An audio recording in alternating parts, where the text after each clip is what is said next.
آله وأصحابه أجمعين أما بعد فقد قال الله سبحانه وتعالى في كلامه المجيد أعوذ بالله من الشيطان الرجيم بسم الله الرحمن الرحيم وما كان المؤمنون لينفروا كافة فلولا نفر من كل فرقة منهم طائفة ليتفقهوا في الدين ولينذروا قومهم إذا رجعوا إليهم لعلهم يحذرون صدق اللہ العظیم۔ محترم اساتذہ کرام اور معزز طلباء، آج آپ کے سامنے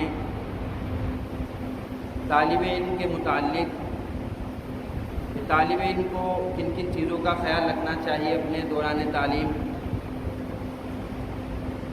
اس کے متعلق چند معروضات آپ کے سامنے پیش کرنی ہے،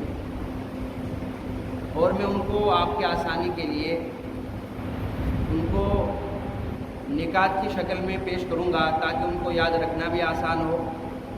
اس کے ذریعے اللہ تعالیٰ ہمیں اس پر عمل کی توفیق عطا فرمائے اور ہماری دنیا اور آخرت سنوارنے کا سبب بنائے۔ اس سلسلے میں جو پہلی بات مجھے عرض کرنی ہے، طالب علم کے لیے سب سے ضروری چیز کسی مدرسے میں آنے کے بعد، خاص طور سے جب کوئی آدمی دینی یا شرعی علم حاصل کرتا ہے، اس کے لیے سب سے ضروری چیز، وہ خواہ طالب علم ہو یا مدرسے کا استاد ہو یا مدرسے کے ذمہ داران ہوں، ان کے لیے سب سے ضروری چیز جو ہوتی ہے، سب سے پہلی چیز جو ہوتی ہے وہ ہے تصحیح نیت۔ نیت صحیح ہونی چاہیے، علم حاصل کرنے کی بھی، علم سکھانے کی بھی، اور کوئی تعلیمی ادارہ چلانے کی بھی ہماری نیت صحیح ہونی چاہیے۔ اس سلسلے میں رسول اللہ صلی اللہ علیہ وسلم کا واضح ارشاد موجود ہے۔ آپ صلی اللہ علیہ وسلم فرماتے ہیں کہ اگر کوئی علم، کوئی آدمی، اور وہاں پر علم جو ہے مطلقاً علم کہا گیا ہے، اس کو شرعی علم سے قید نہیں کیا گیا۔ حضور فرماتے ہیں کہ جو آدمی بھی علم حاصل کرے لغیر وجہ اللہ، اللہ تعالیٰ کی خوشنودی کے علاوہ کسی دوسرے مقصد سے، دوسرے بہت سے مقاصد ہو سکتے ہیں، نام کمانا، عزت کمانا، پیسہ کمانا، یا اور دوسرے اسباب ہو سکتے ہیں جن کی وجہ سے انسان علم حاصل کرتا ہے، تو کوئی بھی سبب ہو، اللہ تعالیٰ کی خوشنودی کے علاوہ کوئی بھی وجہ ہو، اگر انسان اس نیت سے علم حاصل کرتا ہے تو آپ صلی اللہ علیہ وسلم فرماتے ہیں فَلْيَتَبَوَّأْ مَقْعَدَهُ مِنَ النَّارِ، تو اس نے اپنا ٹھکانہ جہنم میں بنا لیا۔ وہ آدمی اپنے آپ کو جہنم کے راستے کی طرف لے جا رہا ہے، وہ دیکھنے میں قرآن و حدیث پڑھ رہا ہے، لیکن اس کا جو راستہ ہے وہ اس کو جہنم کی طرف لے کے جانا ہے اگر اس کی نیت صحیح نہیں ہے۔ یہی طلبہ مدارس، اسکول اور کالج کے جو طلبہ ہوتے ہیں، ان کے درمیان یہ نیت ہی وہ چیز ہے جو ان کے درمیان فرق پیدا کرتی ہے۔ مثلاً آپ کسی اسکول کے طالب علم سے پوچھیں یا کالج والے سے پوچھیں یا کسی یونیورسٹی میں پڑھنے والے طالب علم سے پوچھیں کہ بھائی آپ کے علم حاصل کرنے کا مقصد کیا ہے، اس میں چند لوگ یہ سے ملیں گے جو اللہ کی رضامندی کے لیے علم حاصل کریں، باقی لوگ سب کہیں گے میں تو اپنی پیسے کے لیے کر رہا ہوں، ہنر حاصل کرنے کے لیے کر رہا ہوں، عزت کمانے کے لیے کر رہا ہوں، اور میری زندگی آسائش کے ساتھ، مزے کے ساتھ گزرے، میری شادی اچھی جگہ ہو جائے، میرا اسٹیٹس اچھا ہو جائے، یہ سب اسباب ہوتے ہیں۔ لیکن جب آپ کسی مدرسے کے طالب علم سے بات پوچھیں کہ بھائی آپ علم کیوں حاصل کرنا چاہتے ہیں، یا ان کے گھر والوں سے آپ پوچھیں کہ بھائی اپنے بچے کو آپ مدرسے میں کیوں داخل کرنا چاہتے ہیں، تو وہاں یہ جواب آتا ہے کہ ہم لوگوں کی خدمت کرنا چاہتے ہیں، ہم اللہ کو راضی کرنا چاہتے ہیں، ہم اپنے آپ کو لوگوں کے لیے وقف کرنا چاہتے ہیں۔ یہ بیماری اسکول کالج کے اندر ہی بیماری کہ انسان پیسوں کے لیے پڑھنے لگا، انسان اسٹیٹس کے لیے پڑھنے لگا، یہ چیزیں بھی چند دہائیوں پہلے آئی، ورنہ اسکول کالج کے اندر پڑھنے والے طلباء بھی جو علم حاصل کیا کرتے تھے اسکولوں کے اندر، ان کا مقصد بھی خالص لوگوں کی خدمت کرنا ہوتا تھا کہ ہم کوئی نہ کوئی خدمت کریں گے لوگوں کی، ہم لوگوں کے کام آئیں گے، ہم جب پڑھ لکھ لیں گے تو لوگوں کو کچھ نہ کچھ ان کو ہم سکھا پائیں گے، ان کے ہم کام آ پائیں گے، ہم ان کے کام آ پائیں گے۔ تو یہ بیماری اسکول کالج میں بھی ابھی آئی ہے، تو ہمیں سب سے پہلے جو کام کرنا ہے وہ چاہے اسکول کا طالب علم ہو، کالج کا ہو، یا کسی بھی خاص طور سے وہ طلباء جو مدرسے میں علم حاصل کرتے ہیں، ان کے لیے ضروری ہے کہ وہ اپنی نیت کو خالص کر لیں۔ اگر کوئی طالب علم اس لیے آ گیا کہ میرے والدین نے زبردستی مجھے بھیج دیا ہے، یا کسی دوسری مجبوری سے آدمی پڑھنے آ گیا کہ بھائی کہیں نہیں پڑھ پا رہا تھا تو والدین نے کہا چلو مدرسے میں پڑھ لے گا، کم سے کم ان پڑھ تو نہ رہے۔ تو یہ اگر اس طرح کی کوئی نیت کسی طالب علم کی ہے، اس کے گھر والوں کی ہے، تو سب سے پہلے تو وہ نیت خالص کریں کہ ہم اللہ کو راضی کرنے کے لیے پڑھ رہے ہیں، اور اپنے بچوں کو ہم اللہ کو راضی کرنے کے لیے ہم اپنے بچوں کو پڑھا رہے ہیں، تاکہ ہمارا یہ پڑھانا یہ جنت میں جانے کا سبب بنے، نہ کہ جہنم میں جانے کا۔ رسول اللہ صلی اللہ علیہ وسلم نے فرمایا کہ من خرج فی طلب العلم فهو فی سبیل اللہ۔ اس حدیث میں اگر آپ غور کریں دو بہت اہم نقطے ہیں اس حدیث میں۔ ایک نقطہ ہے من خرج، جو نکلا۔ اس کا مطلب یہ ہوا کہ آپ اگر علم دین حاصل کرنے کے لیے نکلیں گے، آپ کو علم اگر حاصل کرنا ہے تو اس کے لیے آپ کو قربانیاں دینی ہوں گی، اپنے ماں باپ کو چھوڑنا ہوگا، اپنے گھر سے نکلنا ہوگا، اور آپ کو اپنی مشقتوں میں ڈال کر آپ کو علم حاصل کرنا ہوگا۔ اس کے بغیر آپ علم حاصل نہیں کر سکتے۔ اور دوسری بات یہ ہے فی سبیل اللہ۔ فی سبیل اللہ یہ جو ہے شرعی اصطلاح ہے۔ تبلیغی جماعت والوں نے جو ہے تبلیغی جماعت کو، تبلیغی کام کو، اس کو فی سبیل اللہ کے راستے میں لفظی ترجمہ سامنے رکھتے ہوئے اس کو انہوں نے تبلیغی جماعت کے کام کو انہوں نے کیا بنا دیا ہے کہ یہ فی سبیل اللہ کے راستے کا کام ہے، جبکہ شرعاً یہ ایک اصطلاح ہے، اور شرعی اصطلاح جو ہے اس کا لفظی معنی نہیں دیکھا جاتا، بلکہ اس کا جو مفہوم شریعت نے استعمال کیا ہے وہ دیکھا جاتا ہے۔ تو فی سبیل اللہ جو ہے اس کا مطلب جو ہے یہ دو جگہ پر استعمال ہوا، یا تو یہ جہاد کے لیے استعمال ہوا ہے، جو لوگ اپنی جان اور اپنے مال کی قربانی دینے کے لیے اپنے گھروں سے نکلتے ہیں اللہ کی راہ میں، اور دوسرا لفظ استعمال ہوا ہے طالب علم کے لیے۔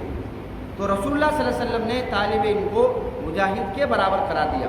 اسی لیے آپ حدیث میں سنتے رہتے ہیں علم کی فضیلت اور طالب علم کی فضیلت آپ سنتے رہتے ہیں کہ بھئی جانور ان کے لیے دعا کرتے ہیں، اور جو ہے پرندے ان کے لیے دعا کرتے ہیں، اور مچھلیاں ان کے لیے دعائیں کرتی ہیں، سب ان کے لیے دعائیں کرتے ہیں۔ یہ ساری چیزیں اسی لیے ہوتی ہیں کیونکہ وہ ان کا درجہ مجاہدین کے برابر ہے، ان کا درجہ مجاہدین کے برابر ہے۔ تو سب سے پہلے ہماری نیت صحیح ہونی چاہیے، اور یہ تصحیح نیت ایک ایسی چیز ہے اس کا ہم روز موازنہ کریں، چاہے تو اپنے بیڈ کے اوپر لکھ لیں کہ آج میری کیا نیت ہے، آج میں کلاس میں جا رہا ہوں، آج میری کیا نیت ہے۔ تو سب سے ضروری چیز ہماری تصحیح نیت ہے، پڑھانے والوں کی بھی، ادارے چلانے والوں کی بھی، اور پڑھنے والوں کی بھی۔ سب سے پہلی بات یہ کہ ہم اپنی نیت کو خالص کریں۔ دوسری بات جو ہے، جب آپ نے اپنے آپ کو اللہ کے لیے قربان کر دیا ہے، اور حدیث میں آتا ہے کہ جو آدمی اپنے آپ کو اللہ کے لیے قربان کرتا ہے، تو جو آدمی اپنے آپ کو اللہ کے لیے جتنا قربان کرے گا اتنی مشقتوں کے ساتھ اس کو گزرنا ہوگا۔ اسی لیے سب سے زیادہ مشقت انبیاء پر آتی ہے، ثم الامثل، پھر جو ان کا سب سے بڑا فالوور ہوتا ہے پھر اس پر آتی ہے، پھر اس سے نچلے والا، پھر اس سے نچلے والا۔ تو جب آپ نے اپنے آپ کو اللہ کی راہ کے لیے قربان کر دیا، اللہ کے لیے اپنے آپ کو وقف کر دیا، تو اب آپ کی ذمہ داری یہ بنتی ہے کہ آپ اپنے آپ کو مشقت اٹھانے والا بنائیں، اپنے آپ کو آپ کھپانے والا بنائیں۔ جیسے آپ دیکھ رہے ہیں مسجد میں جو ہے پتھر لگے ہوئے ہیں، پتھر آپ کو خوبصورت نظر آ رہے ہیں، لیکن یہاں پر دو طرح کے پتھر ہیں۔ ایک پتھر وہ ہے جو آپ کو نظر آ رہا ہے، اور دوسرا پتھر وہ ہے جو آپ کو نظر نہیں آ رہا ہے۔ دوسرا پتھر وہ کون سا ہے جو آپ کو نظر نہیں آ رہا ہے؟ نی میں، یہاں نی میں جو پتھر لگایا گیا ہے وہ پتھر جو ہے، اس پتھر پر یہ ساری عمارت کھڑی ہے۔ اگر وہ پتھر کمزور ہو جائے تو یہ عمارت قائم نہ رہے۔ ہر عمارت جو ہے ان پتھروں پر، ان اینٹوں پر قائم ہوتی ہے جو نی کے اندر ہوتی ہے۔ تو طالب علم کی ذمہ داری یہ ہوتی ہے کہ اپنے آپ کو وہ نی بنائیں، چمکتا دمکتا پتھر نہیں اوپر والا، بلکہ جو اپنے آپ کو قربان کر دیتا ہے قوم کے لیے، امت کے لیے، انسانیت کے لیے، ایسا پتھر اپنے آپ کو بنائیں۔ اس کے لیے آپ کوشش کریں۔ علم کا جو راستہ ہے یہ بادشاہوں والا راستہ نہیں ہے، یہ تو مشقت سے بھرا راستہ ہے۔ اگر آپ مشقت اٹھانے کے لیے تیار نہیں ہیں تو یہ راستہ آپ کے لیے نہیں ہے۔ اس راستے کو اگر آپ نے چنا ہے تو اس کے لیے آپ کو مشقت اٹھانے کے لیے تیار ہونا ہوگا۔ ایک بہت مشہور ملفوظ ہے ہمارے اسلاف میں سے، وہ یہ ہے کہ علم جو ہے نا ایسی چیز ہے، آپ کو اس وقت تک حاصل نہیں ہوگا جب تک آپ اپنے آپ کو پورے کو نہیں کھپا دیں گے، اپنے دماغ کو، اپنے جسم کو، اپنے قوت اعضاء کو، اپنے افکار کو، اپنے آپ کو جب تک پورا نہیں کھپائیں گے تو علم آپ کو حاصل نہیں ہوگا۔ علم آتا ہے انسان کو محتاجگی سے۔ جب تک آپ علم کے محتاج نہیں بنیں گے، اپنے آپ کو اس کے لیے نہیں کھپائیں گے، مشقتیں برداشت نہیں کریں گے، اس وقت تک علم آپ کو نہیں آئے گا۔ اس سلسلے میں ایک بہت مشہور واقعہ ہے بقی الدین ابن مخلد کا۔ بقی الدین ابن مخلد رحمۃ اللہ علیہ یہ قرطبہ کے رہنے والے تھے۔ انہیں قرطبہ میں معلوم ہوا کہ مجھے حدیث کا علم حاصل کرنا ہے، اور حدیث کا علم حاصل کرنے کے لیے مجھے جانا ہوگا احمد ابن حنبل رحمۃ اللہ علیہ کے پاس، بقی الدین کو۔ اب یہ قرطبہ جو ہے بغداد سے پڑتا ہے 6000 کلومیٹر دور۔ میں نے جب آج گوگل پہ چیک کیا تو 21 گھنٹے کی فلائٹ ہے۔ اگر آپ قرطبہ سے بغداد فلائٹ سے جانا چاہتے ہیں، 21 گھنٹے کی فلائٹ کے بعد آپ پہنچ پاتے ہیں، اتنی دور ہے۔ تو اب جب 21 گھنٹے اب لگ رہے ہیں فلائٹ سے، اس زمانے میں کتنا وقت لگتا ہوگا؟ اور اسپین جو ہے یہ سمندر کے پاس ہے۔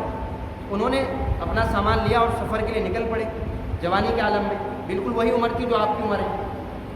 طالب علم تھے، سچے طالب علم تھے، نکل پڑے۔ پہلے سمندر کا سفر طے کیا۔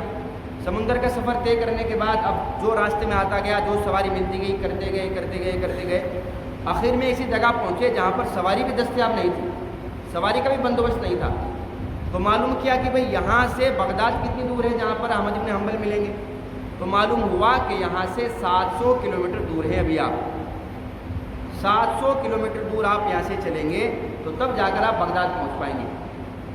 تو چونکہ سچے طالب علم تھے، اپنے آپ کو علم کے لیے محتاج بنایا تھا، پیدل نکل پڑے۔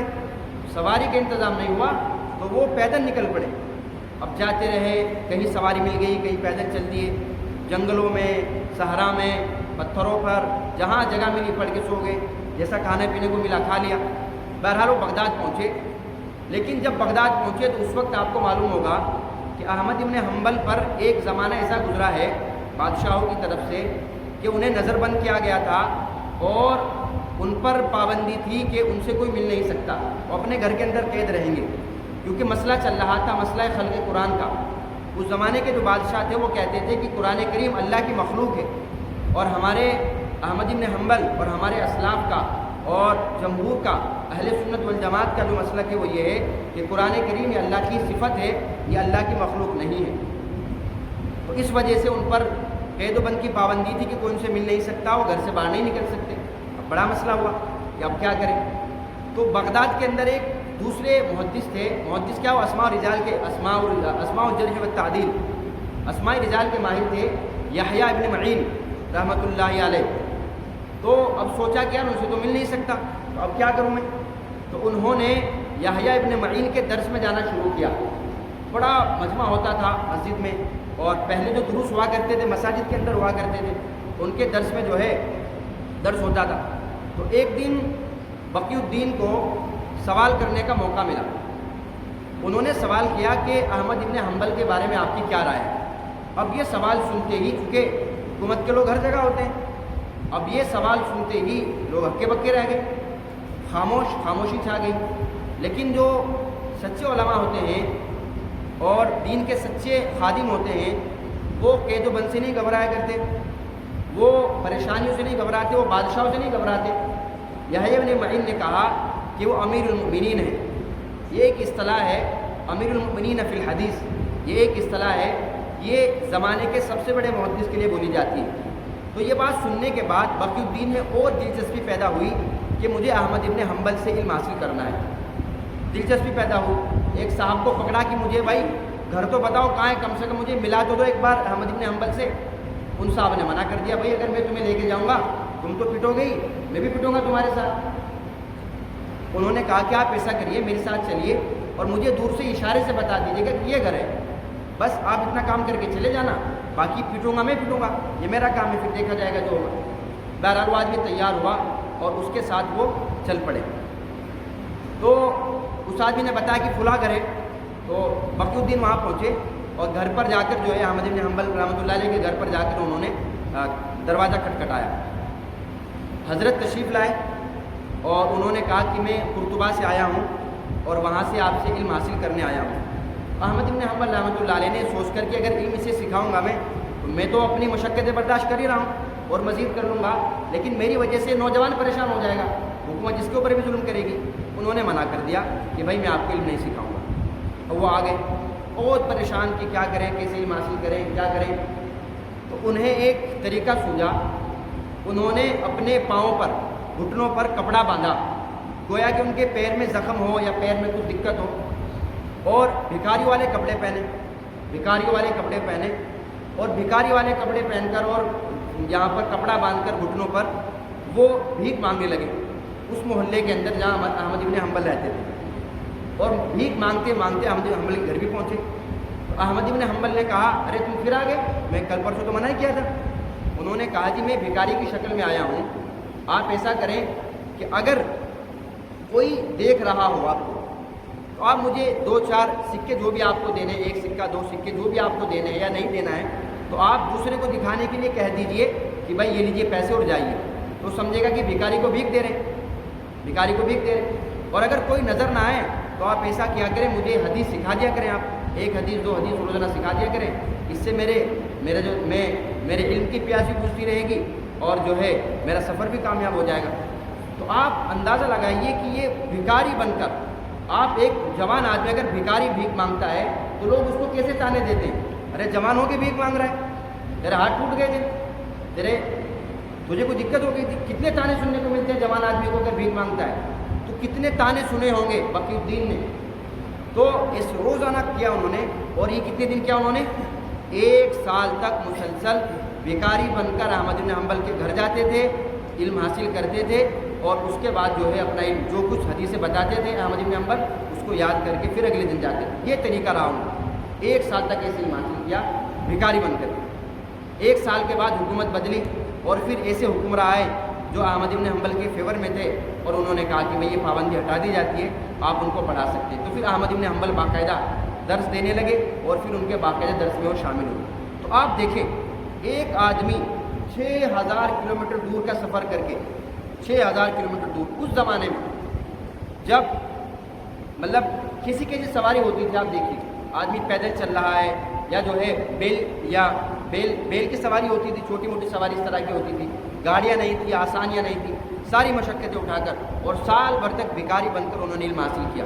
تو یہ ہوتی ہے علم جو ہے انسان کو اسی طرح محتاجگی سے آتا ہے، اسی طرح انسان کو علم حاصل ہوتا ہے۔ تو اگر آپ اپنے آپ کو علم کا محتاج بنائیں گے تو علم آپ کو حاصل ہوگا، ورنہ اگر آپ شاہی انداز میں اور جو اس طرح اگر آپ اپنے آپ کو علم سکھانا چاہیں گے تو جو ہے علم ایسے آپ کو حاصل نہیں ہوگا، اس کے لیے آپ کو قربانی دینی ہوگی۔ یہ اپنا ذاتی واقعہ میں آپ کو اس لیے بتا رہا ہوں کہ آدمی سب سے زیادہ اپنے استاد کو دیکھتا ہے کہ بھئی میرے استاد نے اپنے طالب علم کے زمانے میں کس طرح مشقتیں اٹھائی۔ دیکھیے اللہ کے شکر ہے میں گھر سے ٹھیک ہوں، کوئی دقت نہیں ہے پہلے سے ہی، لیکن زمانے طالب علم میں نے کبھی سوتی کپڑا نہیں پہنا۔ سوتی کپڑا میں نے اس لیے نہیں پہنا کیونکہ سوتی کپڑے کی حفاظت کرنی پڑتی ہے، وہ گندا جلدی ہوتا ہے، اس کی تھوڑی بیچ بچاؤ کرنا پڑتا ہے کہ گندا یہاں سے نہ ہو جائے اور یہاں سے نہ ہو جائے۔ اس کے ساتھ ساتھ جو ہے اس کے دھونے کا بھی مسئلہ ہے، اس میں دھونے میں ٹائم زیادہ لگتا ہے، اس کی پریس میں زیادہ ٹائم لگتا ہے۔ اسی ٹائم کو بچانے کے لیے کہ دھونے میں ٹائم نہ جائے، گندا دیر سے ہو کپڑا، اور جو ہے کپڑے دھلنے میں اور پریس کرنے میں ٹائم نہ لگے، جو ہے اس سلسلے میں نے سوتی کپڑا نہیں پہنا کبھی، منع نہیں ہے پہننا، لیکن آپ اگر اپنے آپ کو محتاج بنائیں گے، اپنے آپ کو اس طرح کی چیزوں سے اگر آپ بچائیں گے زمانۂ طالب علم میں، تو پھر جا کر کے آپ جو ہے پھر علم کے میدان میں آپ کو کامیابی ملے گی، اور اس طرح کامیابی نہیں ملے۔ پریس کا بھی ایسا ہی تھا ہمارا کہ جب 2-3 بار کپڑا پہن لیا تو پھر پریس کر لی، ورنہ 1-2 بار ایسے ہی پہن لیا بغیر پریس کا ٹائم کہاں سے نکالیں۔ تو جب تک آپ قربانی نہیں دیں گے تب تک آپ کو جو ہے علم حاصل نہیں ہوگا۔ سب سے ضروری چیز ہے علم کے لیے، آپ جتنی قربانی دیں گے، اپنے آپ کو جتنا کھپائیں گے، اتنا اللہ تعالیٰ آپ کو نکھارے گا۔ جیسے میں نے مثال دی کہ جیسے نی کا پتھر ہوتا ہے، نی کی اینٹ ہوتی ہے، اس طرح آپ کو کھپانا ہوگا۔ ایک واقعہ میں بار بار سناتا ہوں کیونکہ بہت ہی اس سے طالب علم کو جو ہے بہت ہی اثر انداز ہوتا ہے طالب علم پر، اس لیے میں یہ بار بار سناتا ہوں۔ یہ مولانا وحید الدین خان صاحب رحمۃ اللہ علیہ نے یہ واقعہ لکھا ہے اپنی کتاب میں، اس کتاب کا نام راز حیات انہوں نے کتاب کا نام لکھا ہے کہ یہودیوں نے اتنی ترقی کیسے کی۔ یہودیوں نے اتنی ترقی کیسے کی، اس پر میں نے پچھلے سال بھی آپ کو واقعہ بتایا تھا۔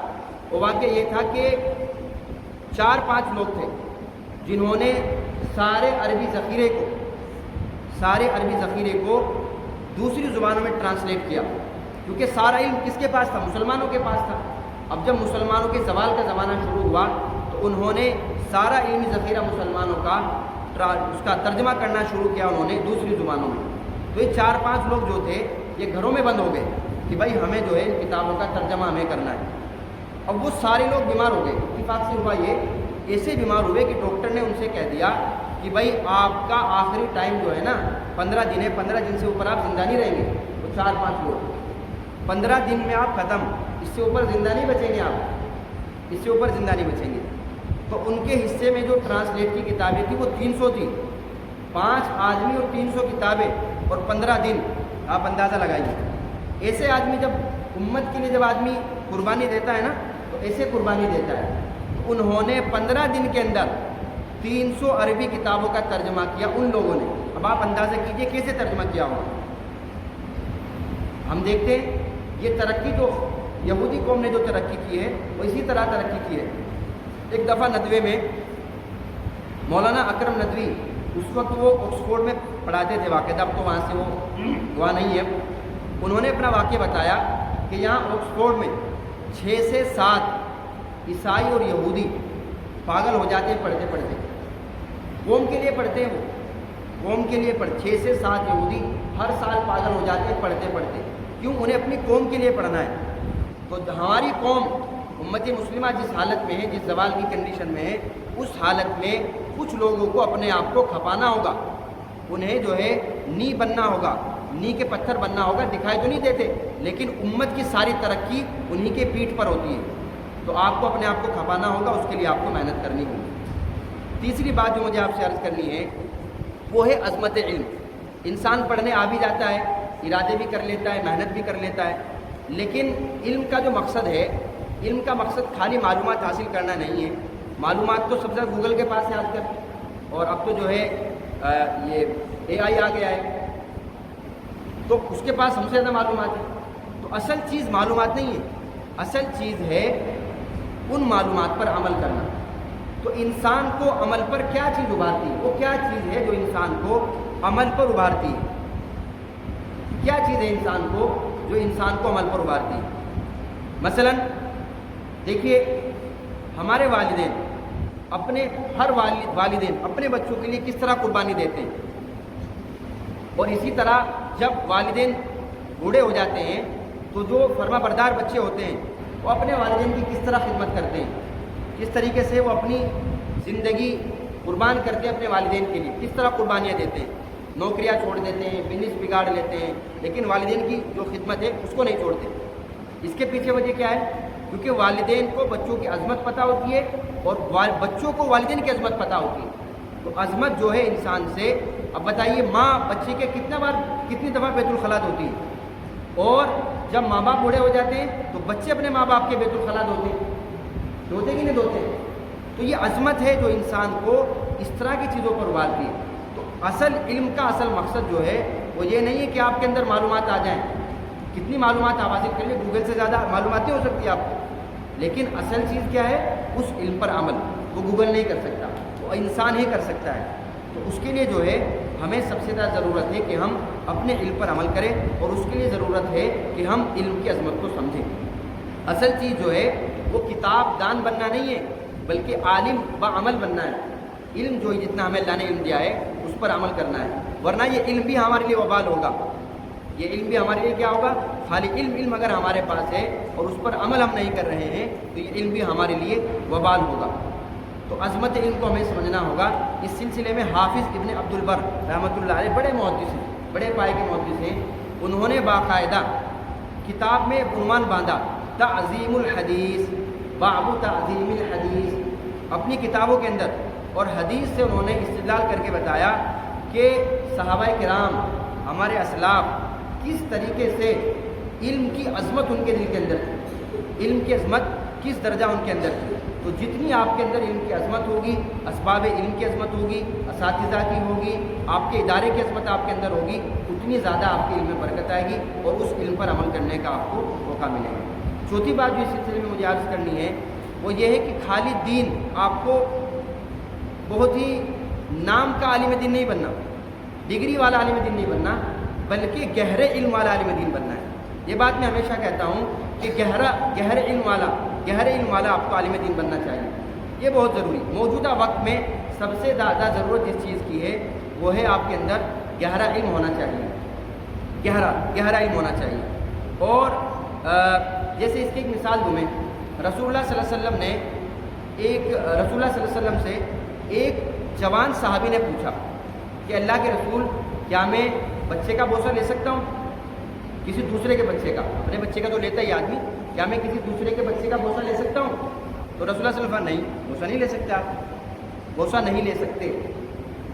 پھر ایک بوڑھے آدمی نے پوچھا اے اللہ کے رسول، بوڑھے صحابی نے پوچھا اللہ کے رسول، دوسرے موقع پر پوچھا انہوں نے کہ اللہ کے رسول، کیا میں کسی دوسرے کے بچے کا بوسہ لے سکتا ہوں؟ انہوں نے کہا ہاں لے سکتے ہو۔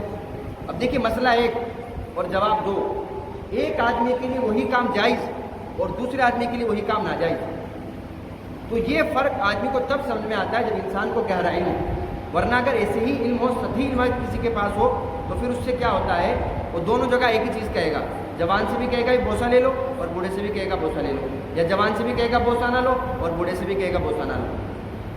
تو ہر آدمی کے مسائل الگ ہوتے ہیں، ہر آدمی کو فتویٰ الگ دیا جاتا ہے۔ دین ایک ہے لیکن انسان کے حالات کے اعتبار سے مسائل بدلتے ہیں، فتاویٰ بدلتے ہیں۔ جیسے مسافر کے لیے جائز ہے کہ وہ اکٹھی 2 نمازیں پڑھ سکتا ہے، لیکن آپ اپنے گھر میں رہ کے نہیں پڑھ سکتے۔ آپ کتنے بھی مشغول ہوں اور مسافر چاہے کتنے بھی مزے میں ہوں، لیکن مسافر اپنی 2 نمازیں اکٹھی پڑھ سکتا ہے۔ لیکن آپ گھر میں چاہے کتنے بھی مشغول ہوں آپ، لیکن آپ جو ہے کیا نہیں کر سکتے، آپ نماز نہیں چھوڑ سکتے۔ ایک مسافر چاہے کتنے بھی آرام میں ہو، روزہ چھوڑ سکتا ہے، لیکن آپ اپنے گھر میں کتنی بھی مشقت میں ہو، آپ روزہ نہیں چھوڑ سکتے۔ تو یہ گہرائی جب تک علم میں گہرائی نہیں ہوگی، اس وقت تک آپ کے اندر جو ہے علم میں پختگی نہیں ہوگی، یہ چیزیں سمجھ میں نہیں آتی۔ اسی لیے میں نے پہلے بھی کئی بار یہ بات سمجھائی ہے کہ مقلدین کی کئی اسٹیٹس ہیں، مطلق مقید ہوتا ہے، کئی سارے مقلد ہیں، ان اسٹیٹس پہ ایک جگہ آتی ہے مقلد مرجح، یعنی فقہا کی جو رائے ہے کم سے کم آپ کو اس درجے تک پہنچنے کی کوشش کرنی چاہیے۔ وہ درجہ یہ ہے کہ مقلد مرجح، جتنے فقہا کے اقوال ہیں ان میں سے آپ سب سے بہتر رائے کو پہچان سکیں، اتنی صلاحیت، اتنا مطالعہ، اتنا علم، اتنی گہرائی آپ کے علم میں ہونی چاہیے کہ آپ 2 فقہا یا 3 فقہا کی رائے کو سامنے رکھ کر یہ بتا سکیں کہ ان میں سے یہ رائے راجح ہے، یہ رائے زیادہ مناسب ہے، یہ رائے قرآن و سنت کے زیادہ قریب ہے۔ اتنا علم آپ کے اندر کم سے کم ضرور ہونا چاہیے، اور حالات کے مطابق آپ اس پر لوگوں کو بتا سکیں، لوگوں کی آپ رہنمائی کر سکیں۔ روزانہ نئے مسائل آتے ہیں، روزانہ کتنے مسائل روزانہ سامنے آ رہے ہیں، یہ ان مسائل کو وہی حل کر سکتے ہیں جو کم سے کم اس درجے کو پہنچے ہوئے ہوں۔ تو ہمیں کوشش کرنی چاہیے کہ ہمارا جو مطمع نظر ہے، اتنا علم حاصل کرنا ہے کہ خالی ڈگری والا نہیں، ڈگری ہولڈر والا نہیں، بلکہ ہمیں جو ہے اتنا علم حاصل کرنا ہے کہ ہم فقہا کی رائے میں ترجیح قائم کرنے کے لائق بن جائیں۔ آخری بات، اس سے پہلے میں چاہوں گا تھوڑے سے آپ ایکٹیو ہو جائیں، یہ بات بہت اہم ہے، اس لیے میں چاہ رہا ہوں کہ اس بات کو سننے کے لیے آپ مزید ایکٹیو ہو جائیں۔ 5ویں اور آخری بات ہے وہ یہ ہے کہ اپنے بلند عزائم رکھیں۔ آپ عزائم کیا رکھیں؟ بڑے عزائم رکھیں، چھوٹے عزائم نہیں بلکہ بڑے عزائم کے ساتھ اپنے آپ کو آپ قربان کریں۔ ایک ابھی طالب علم کے بارے میں مجھے سننے کو ملا، ابھی رمضان کی بات ہے، دیکھیے کسی رشک کرنے والی بات ہے، اس نے کہا وہ انجینئر ہے، انجینئر سے فارغ ہوا اور ایک عالم دین کے پاس وہ آیا اور اس نے کہا کہ میرا ارادہ ہے کہ میں 1 ارب لوگوں تک اسلام کی دعوت پہنچاؤں گا، مجھے اس کا پلان بتائیے آپ۔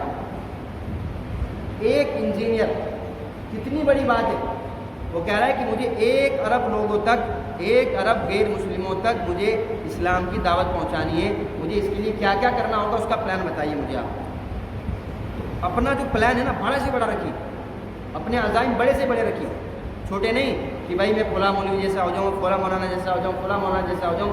بڑے سے بڑا نہ اپنے ذہن میں سوچیے، جو جس سے آپ متاثر ہیں، بڑے سے بڑے آدمی سے متاثر ہوں، اس کی زندگی کے بارے میں پڑھیں اور بڑے سے بڑا عزم کریں آپ. کیونکہ ایک عربی کا ایک مقولہ ہے، وہ میں اس کی صرف ترجمہ آپ کو بتا دیتا ہوں، جو ہے جس آدمی کا بڑا عزم نہیں ہوتا نا، جس آدمی کا بڑا عزم نہیں ہوتا، اس کی مثال ایسے ہے جیسے کشتی بغیر ہیلنے کے. کشتی دیکھی ہوگی آپ نے، جو ہوائی جہاز ہوتے ہیں، جہاز میں جو گھمانے والا وہ ہوتا ہے نا، اس کے چکرے سے کیا بولتے ہیں اس کو، اس کا اسٹرنگ جو ہوتا ہے وہ. تو اگر کوئی آدمی عزم نہیں کرتا، اس کا اگر کسی کا کوئی بڑا حوصلہ نہیں ہے، بڑی پلاننگ نہیں ہے، تو اس آدمی کی مثال ایسے ہے جیسے کشتی، اور کشتی کے اندر کیا ہے، کوئی وہ نہیں ہے، اس کو گھمانے والا، اس کو چلانے والا نہیں ہے. تو کشتی کیا ہوگی، کہیں بھی ڈوب جائے گی. آپ کو جانا ہوگا ادھر، آپ ادھر چلے جائیں گے، کیونکہ گھما تو سکتے ہی نہیں آپ. ہوا جدھر چلے گی، ہوا لے کے چل پڑے گی. آپ اپنے عزائم بڑے سے بڑے رکھیں. سیر و اعلام النبلاء میں ایک واقعہ لکھا ہے 4 صحابہ کا. 4 صحابہ مکے میں تھے، اور مکے میں حجر اسود کے پاس کھڑے ہیں چاروں. حجر اسود، اللہ تعالی ہم سب کو بار بار وہاں لے جائے، اور اللہ تعالی ہمیں بار بار اس کی زیارت کرائے، آمین. تو وہاں پر جو ہے وہ چاروں کھڑے تھے. تو چاروں نے ارادہ کیا کہ بھائی چلو کچھ ارادہ عزم کرتے ہیں. دیکھیے، ارادہ کرنے سے آدمی، بڑا ارادہ کرے آدمی تو اس سے جو ہے انسان کو کہاں تک انسان پہنچتا ہے. اس میں ایک عبداللہ ابن زبیر تھے.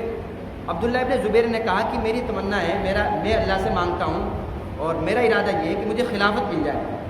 مجھے کیا مل جائے؟ خلافت. میں خلیفۃ المسلمین بن جاؤں. دوسرے تھے ان میں حضرت عروہ. حضرت عروہ جو تھے انہوں نے ارادہ کیا کہ میرا ارادہ یہ ہے کہ اللہ تعالیٰ مجھے جو ہے یؤخذ عنی العلم، کہ مجھے اللہ ایسا بنا دے کہ لوگ مجھ سے علم حاصل کریں. لوگ کیا ہیں؟ لوگ مجھ سے علم حاصل کریں. تیسرے تھے مصعب. انہوں نے کہا عرب کے اندر 2 عورتیں بہت مشہور تھیں خوبصورتی میں. عرب کے اندر 2 عورتیں تھیں بغداد میں، بہت مشہور تھی اس زمانے میں. ایک کا نام تھا عائشہ بنت طلحہ، اور دوسرے کا نام تھا سکینہ بنت حسین. بہت خوبصورت تھی. انہوں نے کہا کہ اللہ تعالیٰ میرے ان دونوں سے نکاح کرا دے. بہت خوبصورت تھی بغداد میں. ارادہ کہاں پہ کرے؟ مکے میں. انہوں نے ارادہ کیا کہ اللہ تعالیٰ ان دونوں عورتوں سے میرا نکاح کرا دے. بہت خوبصورت تھی. اور عبداللہ ابن عمر نے ارادہ کیا کہ میں، اللہ تعالیٰ میری مغفرت کر دے بس، اور اللہ مجھے جنت عطا کرے. میری اتنی تمنا ہے، میری مغفرت ہو جائے اور اللہ تعالیٰ مجھے جو ہے جنت عطا کرے. اب خالی ارادہ تو نہیں کیا ہوگا انہوں نے، اس کے لیے انہوں نے کیا کیا ہوگا؟ اس کے لیے قربانیاں دی. انہوں نے اس کے لیے اپنے آپ کو کھپایا، قربانیاں دی. تو اللہ تعالیٰ نے ہر ایک کی تمنا پوری کی. بڑا عزم تھا. دیکھیے، عبداللہ ابن زبیر کوئی بادشاہ کے بیٹے نہیں تھے کہ ان کو بادشاہت ملنی تھی. ان کو خلافت ملی. عبداللہ نے ان کو خلافت ملی. حضرت عروہ، آپ نے ایک لفظ سنا ہوگا فقہائے سبعہ. مدینے کے 7 فقہا مشہور تھے. مدینے کے 7 فقہا مشہور تھے. ان میں سے ایک عروہ تھے. ان 7 میں سے کون تھے؟ 7 فقہائے مدینہ. ان میں سے ایک کون ہے؟ عروہ. یہ عروہ جو ہے محدث بھی تھے اور فقیہ بھی تھے. مدینہ کے بڑے فقہا میں ان کا شمار تھا. اللہ نے ان کی تمنا بھی پوری کی، جیسا عزم تھا پورا کیا. اسی طرح حضرت مصعب جو ہے بغداد گئے، بغداد فتح ہوا، وہاں پر گئے اور ان دونوں عورتوں سے نکاح کیا. ان دونوں عورتوں سے نکاح ہوا ان کا. اور عبداللہ ابن عمر، بھائی اب مغفرت ہوئی نہیں ہوئی انشاءاللہ رضی اللہ عنہ اجمعین. اللہ کی ذات سے امید ہے کہ ان کی مغفرت بھی ہوئی اور انشاءاللہ جنت میں بھی جائیں گے. اس کا فیصلہ تو ہم نہیں کر سکتے، لیکن جن لوگوں نے دنیا کے بارے میں 3 بڑے ارادے کیے تھے، اللہ نے سب کی پوری کی. اسی طرح ایک اور دیکھیے واقعہ سناؤں میں آپ کو. عمر بن عبدالعزیز رحمۃ اللہ علیہ، انہوں نے ارادہ کیا کہ اللہ، میرا ارادہ یہ ہے کہ جو فاطمہ بنت عبد الملک ہے، فاطمہ بنت عبد الملک بادشاہ ہے، عبد الملک بن مروان، تو یہ فاطمہ جو ہے بادشاہ کی بیٹی ہے. عمر بن عبدالعزیز ارادہ کر رہے ہیں کہ اللہ تعالیٰ میرا نکاح کرا دے، فاطمہ سے میرا نکاح کرا دے. دوسرا عزم کیا کیا کہ اللہ تعالیٰ مجھے جو ہے نا ولی بنا دے، کسی علاقے کا گورنر بنا دے. مجھے کسی علاقے کا کیا بنا دے؟ گورنر. اور اللہ تعالیٰ مجھے خلیفہ بھی بنا دے، خلیفۃ المسلمین بھی. اب آپ دیکھیں کمال کی بات، حضرت فاطمہ سے نکاح بھی ہوا ان کا، فاطمہ بنت عمر سے نکاح بھی ہوا ان کا، اور مدینے کے گورنر تھے پہلے. وہ مدینے کے گورنر بھی بنے اور اس کے بعد خلیفہ بھی بنے. پھر انہوں نے ارادہ کیا کہ اللہ تعالیٰ آپ نے ساری تمنا میری پوری کی ہے، آخری تمنا یہ ہے کہ اللہ تعالیٰ میری مغفرت کر دینا اور مجھے جنت میں عطا کرنا، جنت عطا کرنا. تو یہ بھی ہماری تمنا ہونی چاہیے کہ اللہ تعالیٰ ہمیں جو ہے جنت عطا کرے، ہماری مغفرت کرے۔ تو یہ میں کہنے کا مقصد یہ ہے کہ آپ جتنا بڑا آپ ارادہ کریں گے، جتنا بڑا آپ کا عزم ہوگا، اللہ تعالیٰ کے یہاں دینے میں کوئی کمی نہیں ہے، اس کے دینے سے کوئی کمی، اس کے یہاں خزانے میں کوئی کمی نہیں آتی کہ اتنی بڑی چیز مانگ لی تو میں کیسے دوں گا۔ تو آپ جتنا بڑا آپ ارادہ کریں گے اتنا جو ہے اللہ تعالیٰ آپ کو نوازے گا۔ تو علم کے میدان میں بڑے سے بڑا ارادہ کیجیے، بڑے سے بڑا ارادہ کیجیے، ٹھیک ہے۔ تو انشاءاللہ ابھی ہم سب لوگ یہاں بیٹھ کے ارادہ کریں گے کہ میرا ارادہ ہے کہ اس سال انشاءاللہ میں 100 کتابیں مطالعے میں پڑھوں گا، انشاءاللہ 100 کتابوں کا مطالعہ کروں گا۔ کوئی ارادہ کرے کہ انشاءاللہ اس بار جو امتحان میں 100 کے 100% نمبر لاؤں گا۔ کوئی ارادہ کرے کہ انشاءاللہ میں اپنے علاقے میں کوئی دوسرا کام، بڑے سے بڑا ارادہ کیجیے۔ کیا مشکل ہے اللہ کے لیے؟ اللہ کے لیے کوئی مشکل نہیں ہے۔ تو بڑے سے بڑا ارادہ کیجیے، اور جب آپ بڑا ارادہ کریں گے تو پھر اس کے لیے آپ محنت کریں، ایسے نہیں خالی محنت۔ وہ میں آپ کو پہلے بتا چکا، اپنے آپ کو کھپائیں، پھر آپ اپنے آپ کو تعلیم کے لیے لگائیں، اور پڑھنے پڑھانے کے میدان میں پھر آپ لگائیں گے تو اللہ تعالیٰ پھر آپ سے دین کا کام بھی لے گا۔ اللہ تعالیٰ ہم سب کو عمل کی توفیق عطا فرمائے۔ وآخر دعوانا الحمدللہ رب العالمین۔